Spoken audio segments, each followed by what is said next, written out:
Hello दोस्तों, नमस्कार। मैं स्वागत करती हूँ आप सभी का अपने यूट्यूब चैनल ब्रिलियंट एकेडमी पे। तो दोस्तों, आज हम लोग पढ़ने वाले हैं क्लास 9th का चैप्टर नंबर फर्स्ट यानी एक्सरसाइज 1.1 आज हम लोग देखेंगे। इससे पहले वाले क्लास में हम लोगों ने इसका इंट्रोडक्शन क्लास देख लिया था। अगर देखना होगा आप लोगों को तो आप देख सकते हैं, ठीक है। तो आज हमारा है प्रश्नावली 1.1। तो क्वेश्चन क्या है, क्वेश्चन को हम लोग बारी बारी से करते चलेंगे, ठीक है। तो क्वेश्चन हमारा क्या है, देखिए। क्वेश्चन पूछा हमसे कि क्या शून्य एक परिमेय संख्या है, क्या इसे आप p बाई क्यू के रूप में लिख सकते हैं जहां p और q पूर्णांक हैं और q नॉट इक्वल टू 0, ठीक है। यानी हमको दिखाना है कि q 0 को हम लोग परिमेय संख्या के रूप में लिख सकते हैं। अगर लिख सकते हैं तो उसका हम एग्जाम्पल के माध्यम से भी हम दिखाएंगे, ठीक है। तो आइए पहले क्वेश्चन का आंसर देते हैं, यानी कि क्वेश्चन नंबर पहला, प्रश्न संख्या 1 है उसका आंसर। तो प्रश्न हमसे क्या पूछा गया था कि क्या शून्य एक परिमेय संख्या है। तो यहाँ हम सीधा लिखेंगे हाँ, शून्य एक परिमेय संख्या है। शून्य एक परिमेय संख्या है।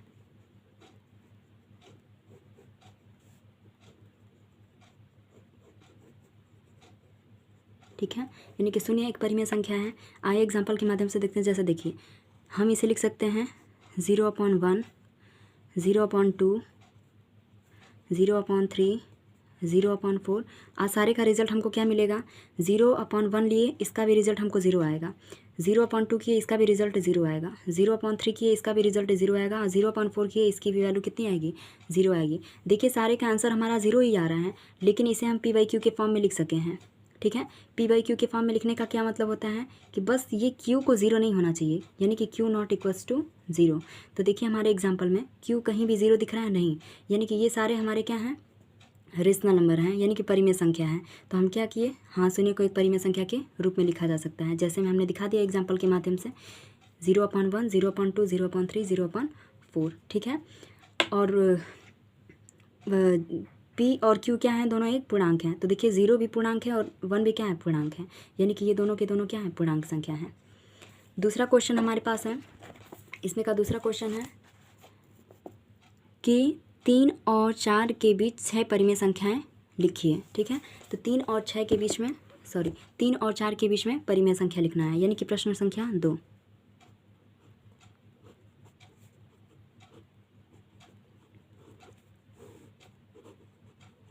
ठीक है, तो प्रश्न संख्या 2 क्या कहा गया है, 3 और 4 के बीच में 6 परिमेय संख्या लिख लेते हैं यहाँ पे पहले। 3 व 4 के बीच 6 परिमेय संख्या,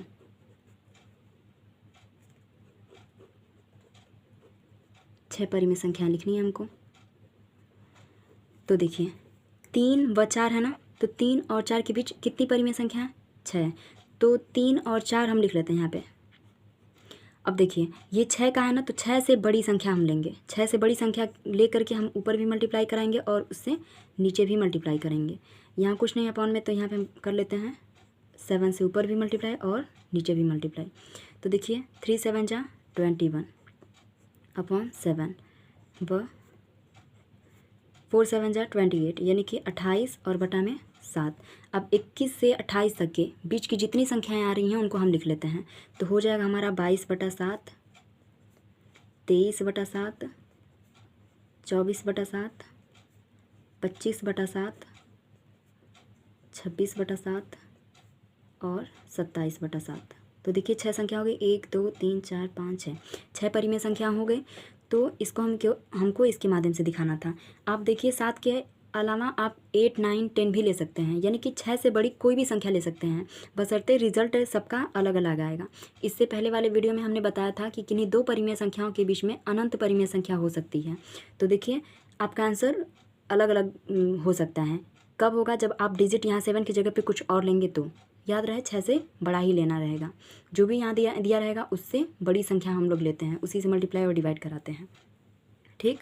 अब आते हैं अगले क्वेश्चन पे। अगला क्वेश्चन हमारा तीसरा क्वेश्चन क्या है, कह रहा है कि 3/5 और 4/5 के बीच में 5 परिमेय संख्याएं लिखिए, ठीक है।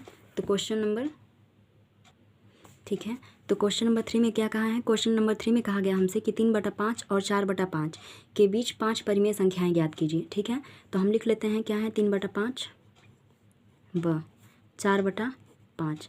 तो देखिए कितनी संख्याएं बोला गया है? 5 संख्या। तो 5 से बड़ी हम डिजिट लेते हैं, तो 5 से बड़ा क्या होगा? 6। तो 3/5 में हम ऊपर नीचे 6 से मल्टीप्लाई कराएंगे, और ये जो 4/5 है इसमें भी हम ऊपर नीचे 6 से मल्टीप्लाई करेंगे। तो कितना हो जाएगा? 6 त्रिक 18 और 6 पंचे 30 व 4 छः 24 और 5 छः 30। अब इनके बीच में जितनी संख्याएं आती हैं उनको हम लिख लेते हैं क्रम से। तो क्या आएगा? 19/30, 20/30, 21/30, 23/30 और 24/30।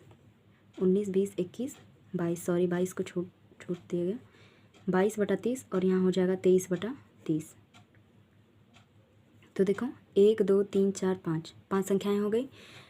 तो ये रहा हमारा 3/5 और 4/5 के बीच 5 परिमेय संख्याएं। ठीक है, सोल्यूशन याद रहा। तो देखिए अलग अलग संख्याएं हो सकती हैं। अगर हम 5 की जगह पे क्या ले लें, 6 ये 6 की जगह पे अगर हम 7 लेंगे तो ये परिमेय संख्याएं हमारी अलग अलग आएंगी, उनका आंसर अलग होगा। ठीक है, अगला क्वेश्चन क्या है इसमें देखिए। तो अगला क्वेश्चन हमारे पास है क्वेश्चन नंबर 4। कह रहा है कि नीचे दिए गए कथन सत्य हैं या असत्य, कथन सत्य हैं या असत्य, कारण के साथ अपने उत्तर दीजिए। ठीक है, यानी कि ये जो हमारे कथन हैं ये सत्य हैं कि असत्य, इनको हमको जवाब देना है, और क्या कारण है, किस कारण से ये गलत है, ये भी हमको जवाब देना है। अगर सही है तो किस वजह से, किस कारण से है, और गलत है तो क्यों है। तो आइए पहला लिख लेते हैं, क्वेश्चन नंबर 4 का पहला।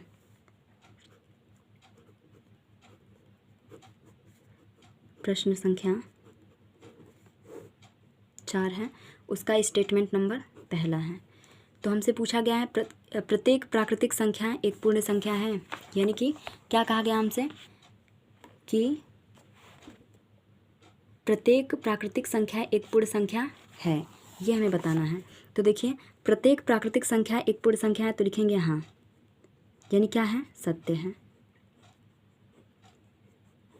सत्य कथन है। क्यों सत्य है? यहाँ लिख लेते हैं क्योंकि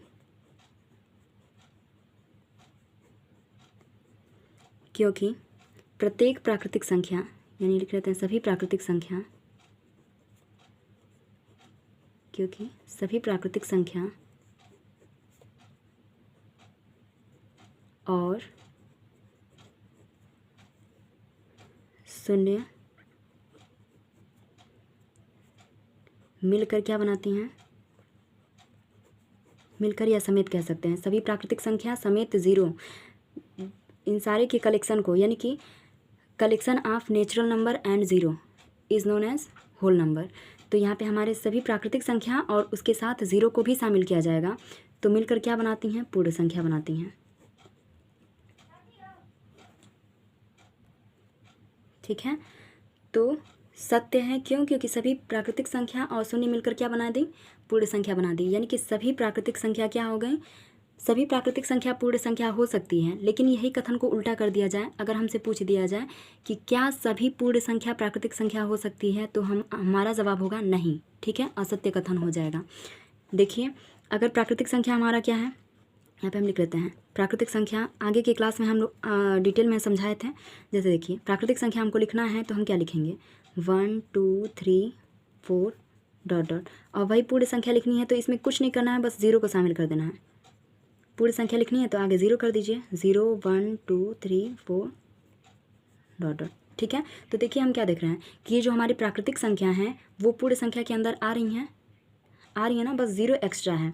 तो देखिए तो ये सारी की सारी प्राकृतिक संख्या हमारी पूर्ण संख्या के अंदर आ रही हैं, इसलिए हम कह सकते हैं कि सभी प्राकृतिक संख्या पूर्ण संख्या होता है। ठीक है, अब आते हैं हम दूसरा इसका स्टेटमेंट देखते हैं। दूसरा स्टेटमेंट क्या है? दूसरे में हमसे पूछा गया है कि प्रत्येक, देखिए दूसरे में कहा गया है प्रत्येक पूर्णांक एक पूर्ण संख्या होती है। ठीक है, क्या कथन है? प्रत्येक पूर्णांक एक पूर्ण संख्या होती है। तो ये कथन हमारा क्या है? असत्य है, असत्य है। क्यों असत्य है? क्या बोला है? प्रत्येक पूर्णांक एक पूर्ण संख्या होती है, तो यहाँ हम लिखेंगे असत्य है, क्योंकि जो ऋणात्मक पूर्णांक हमारा होता है, क्योंकि ऋणात्मक पूर्णांक पूर्ण संख्या नहीं होता, नहीं होता है।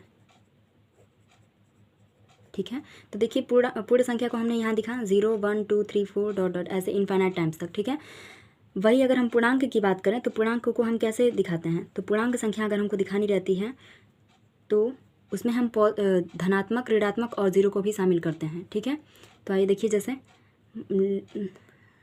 माइनस का 2, माइनस का 1, 0, प्लस का 1, प्लस का 2 और इनफाइनाइट टाइम तक।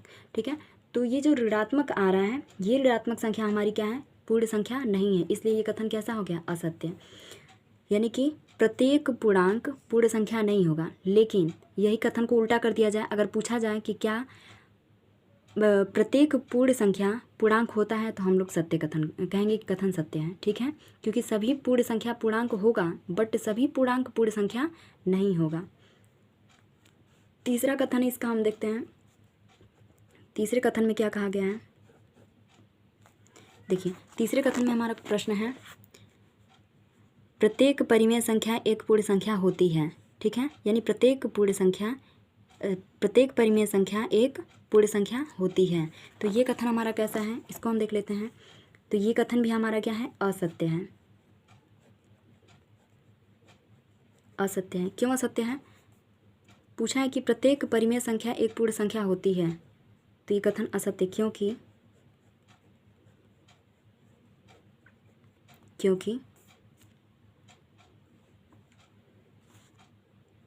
क्योंकि 1/2, 3/4, 3/5 ये क्या है, संख्या है, पूर्णांक नहीं है।